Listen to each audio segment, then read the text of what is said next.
13-oktyabr kuni O'zbekiston va Urugvay terma jamoalari to'qnash keladi.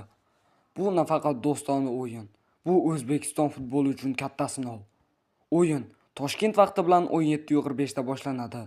Maydonda dunyo yulduzlari. Urugvay safida Darvin Nunes, Valverde va Araujo.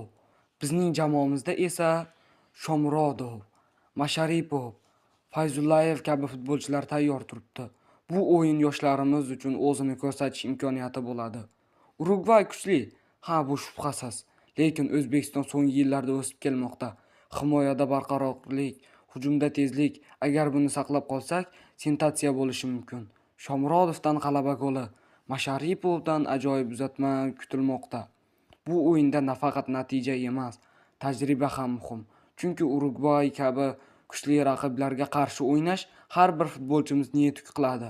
G'alaba bo'lishi mumkin, lekin eng muhimi jamoa ruhini ko'rsatish.